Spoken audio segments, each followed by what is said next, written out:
Porque se viverdes segundo a carne, morrereis. Mas se pelo Espírito mortificardes as obras do corpo, vivereis. Romanos 8, verso 13. Sem sinceridade completa para a mortificação de todas as concupiscências, nenhuma concupiscência será mortificada. A mortificação parcial sempre provém de um princípio corrupto. A perplexidade da tentação por uma concupiscência é frequentemente castigo por outras negligências.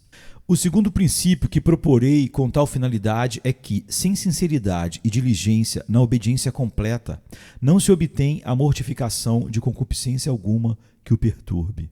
O primeiro princípio dizia respeito à pessoa, este, a própria concupiscência. Oferecerei algumas explicações dessa posição.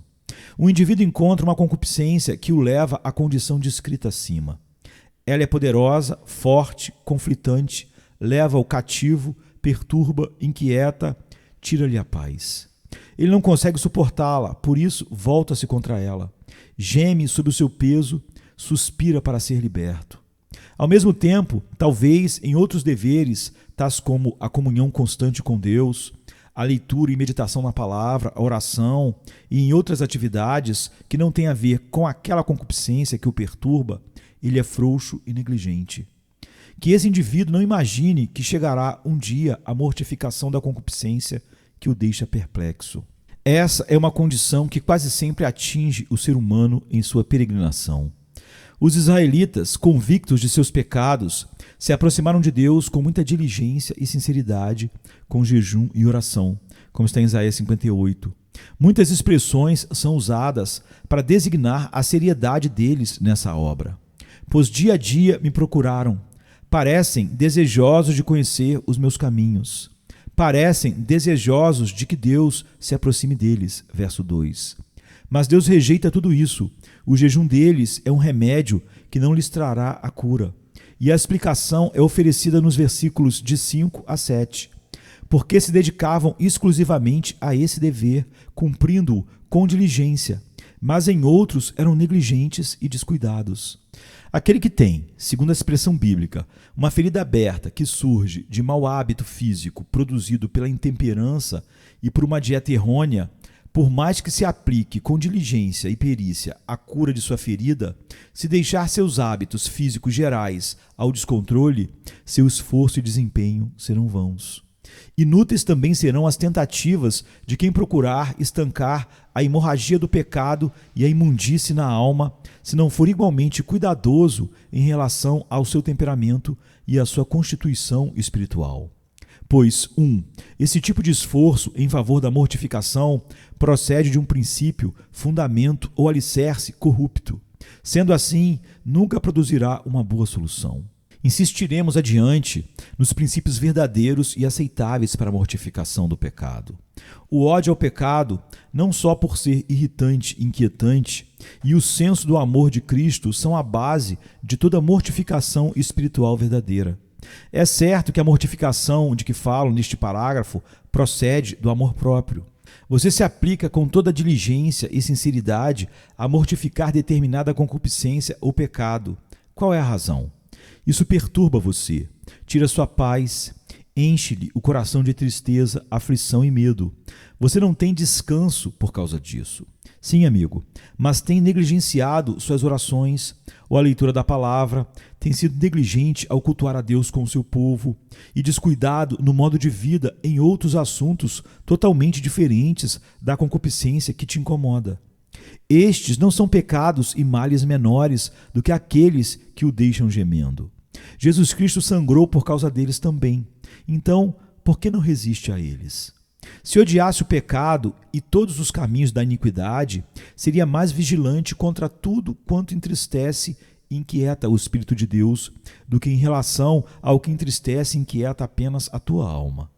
É evidente que lutou contra o pecado simplesmente porque te perturbava. Caso sua consciência ficasse tranquila com ele, você o deixaria em paz.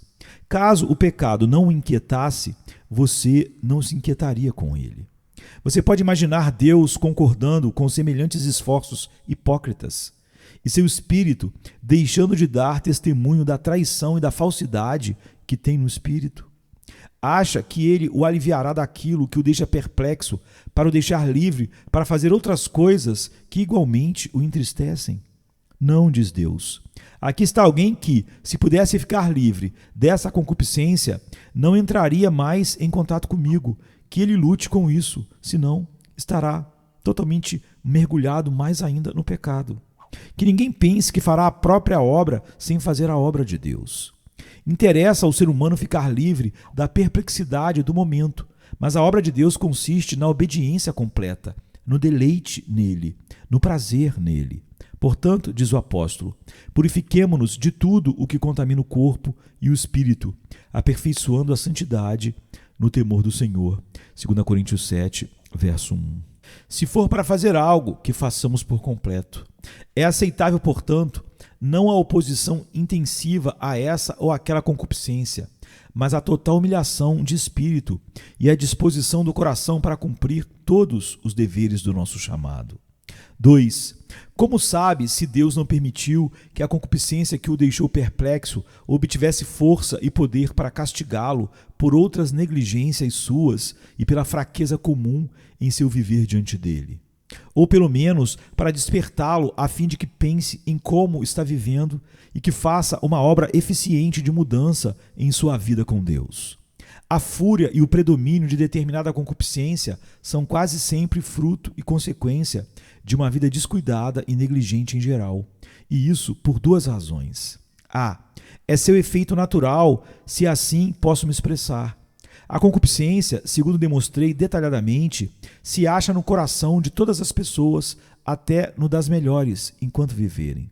Não pense que as Escrituras dizem, sem motivo, que a concupiscência é astuta, traiçoeira, enganadora, que seduz, logra, luta, rebela-se. Enquanto o ser humano mantém vigilância diligente do coração, raiz e fonte de tudo, enquanto guarda o coração acima de todas as coisas, de onde brotam as questões da vida e da morte, a concupiscência murcha e morre ali mesmo. Porém, se, mediante a negligência, a concupiscência brotar de alguma forma, obterá acesso aos pensamentos por meio das emoções, e a partir daí talvez venha a se transformar em pecado explícito na vida diária. A força dessa concupiscência prossegue pelo caminho que descobriu, vai pressionando até desobstruir a passagem, passando a incomodar e a inquietar. Dificilmente será refreada. Desse modo, o indivíduo será obrigado a enfrentar, durante todos os seus dias, com sofrimento, aquilo que uma vigilância rigorosa e completa poderia facilmente ter impedido. E B. Como afirmei, Deus às vezes permite que a concupiscência seja o castigo por todas as nossas outras negligências. Assim como no caso dos ímpios, o Senhor os entrega a um pecado como castigo por terem cometido outro, como está em Romanos 1,26. Há um castigo maior por terem cometido um menor, ou há um pecado que os dominará com mais força e eficácia que aquele do qual poderiam ter obtido o livramento. Mesmo os seus, ele pode deixar e deixa com indisposições irritantes, ou para impedir, ou para curar algum outro mal. Desse modo, o mensageiro de Satanás foi enviado contra Paulo para que não se orgulhasse com a riqueza das revelações espirituais, como está em 2 Coríntios 12, 7. Não foi para corrigir sua vã confiança em si mesmo que Pedro teve de enfrentar a situação de negar seu mestre. Quando o estado de concupiscência prevalece pela tolerância de Deus, que permite isso com o propósito de nos admoestar e humilhar, talvez nos castigar e corrigir por causa da nossa vida leviana e descuidada, é possível que o efeito seja removido, mas a causa continue. Pois a concupiscência específica foi mortificada, porém o modo de vida não foi reformado. Aquele, portanto, que quiser mortificar de verdade, com sucesso e de modo aceitável, qualquer concupiscência inquietante, cuide de ser diligente em todos os aspectos da obediência, sabendo que toda concupiscência e toda omissão do dever desagradam a Deus, embora uma só delas já pese para o indivíduo, como está em Isaías 3, 24. Enquanto habitar no coração alguma deslealdade que permita certas negligências que levem a não persistir na perfeita obediência ou na obediência aceitável, a alma continuará fraca, por não deixar a fé fazer sua obra completa, e egoísta, por levar mais em conta a perturbação do pecado que sua culpa e imundície. Vive constantemente provocando a Deus, de modo que não consegue esperar nenhum resultado aceitável em qualquer dever espiritual que empreenda, muito menos no dever aqui considerado, o qual requer outro princípio e outra disposição de espírito para se realizar. Venha se cansado estás, e eu descanso darei.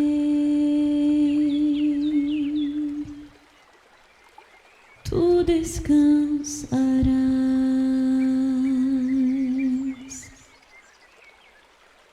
Venha a mim se não tens paz, e eu darei paz sem fim. Terás paz sem fim. O meu jugo é leve, o meu fardo graça dá. Tome tua cruz, te darei a paz.